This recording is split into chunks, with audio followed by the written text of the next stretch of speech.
नमस्ते मैत्रिणींनो, ज्योत्स्ना रेसिपीमध्ये आपले खूप खूप स्वागत आहे। आपण महाशिवरात्रीच्या दुसऱ्या दिवशी पाचपावलीची पूजा कशी करायची ते बघणार आहोत। मी कशा प्रकारे करते ते दाखविणार आहे। हा व्हिडिओ माझ्या नवीन सुना मुलींसाठी आहे, कारण की त्यांना माहिती नसते महाशिवरात्रीच्या दुसऱ्या दिवशी पाचपावली केल्या जाते बा म्हणून।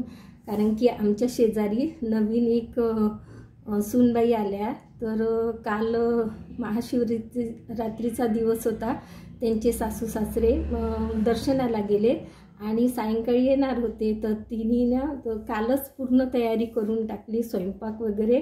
रात्रीला म्हणाली की मला भेटली ती, तर म्हणाली की आता सायंकाळी आम्ही पाचपावली करू। मी म्हटलं नाही, तिला सांगितलं मी नाही, आज नाही केल्या जात, दुसऱ्या दिवशी करावं लागते। पाचपावली केल्यानंतर मग आपल्याला उपवास सोडावा लागतो, असं तिला मी सांगितलं। तर मी म्हटलं आता तर आपल्याला व्हिडिओ बनवावा लागेल, नक्कीच तू व्हिडिओ बघशील माझा, तर म्हणून मी हा व्हिडिओ बनवत आहे। तर अशा प्रकारे पूजा करायची।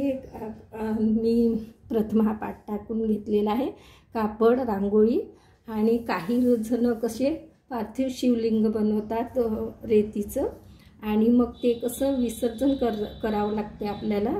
आणि ते माती रेतीचं बनवतात, कोणी मातीचं बनवतात, आणि ते मग ना झाडात वगैरे त्याचं पाणी टाकायचं।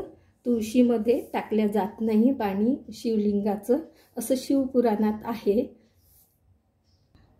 प्रथम मी हा दीप कलशनं तयार करून घेतलेला आहे, तर तो आपण प्रथम ठेवूया।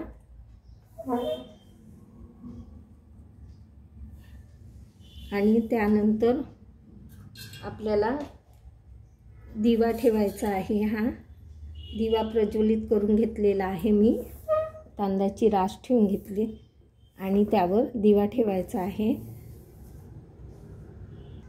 काही जणांच्या घरी मंडप टाकत असते, तुराटीने ते खांब बनवतात आणि मग आंब्याच्या पाण्याने नाही का मंडप टाकतात।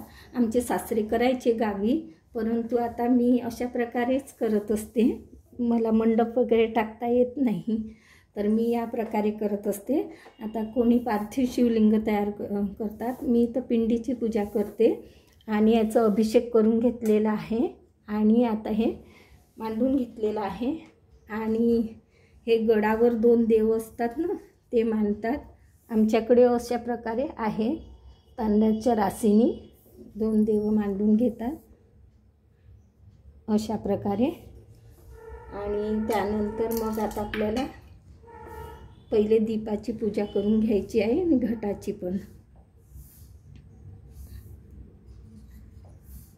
आजकाल नवीन सुनांना कधी पूजा केल्या जाते हे माहिती नाही आहे, म्हणून मी म्हटलं की नवीन मुलींसाठी आता व्हिडिओ बनवला पाहिजे।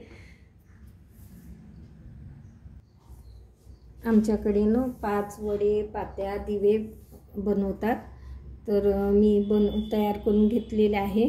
आता प्रथम पात्या मांडायच्या आणि त्यावर मग वडा, अशा प्रकारे पूजा करतात। आणि मग वडे मांडतात,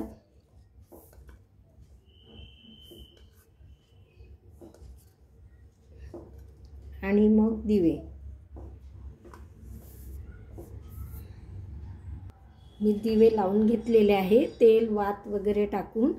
आणि आता आपल्याला एक खारक आणि एक बदाम आणि एक हळकंड, कोणी 5 घेतात, कोणी बदाम आणि हळकंड ठेवून घ्यायचं आहे, कोणी 11 घेतात, ज्यांच्याकडे जशी प्रथा आहे त्याप्रमाणे घेतात। आता दिवे आपण सगळे प्रज्वलित करून घेतलेले आहे। त्यानंतर आता आपल्याला हे लाल चंदन चढवायचं आहे शंकराला। लाल चंदन चढवायचं आहे, आणि हे पिवळं पण, आणि त्यानंतर हे फळ धतुऱ्याचं, आणि हे बेलाला मध्ये मधल्या याला चंदन लावून घ्यायचं आणि याप्रमाणे चढवायचं आहे। आणि श्री शिवाय नमस्तुभ्यमचा करा, नाहीतर तुमच्याकडे जो जाप करत असेल तो करायचा। अशा प्रकारे बेल चढवायचं आहे, फूल चढवायचं आहे। आणि आता हे महादेव आहेत त्यांनाही गुलाल बुक्का चढवायचा। अशा प्रकारे आमच्याकडे प्रथा आहे। आणि इकडे पण हळद कुंकू, खारक बदाम हळकंड आहे त्यालाही चढवून घ्यायचं आहे, फूल चढवायचं आहे। याही देवांना फूल चढवायचं आहे। मला आज पांढरे फुलं मिळाले नाही।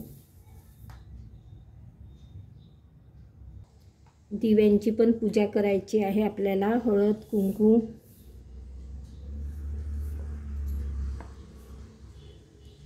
अशा प्रकारे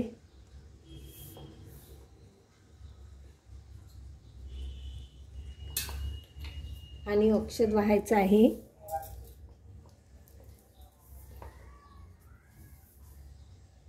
शेवटी आरती करायची आहे।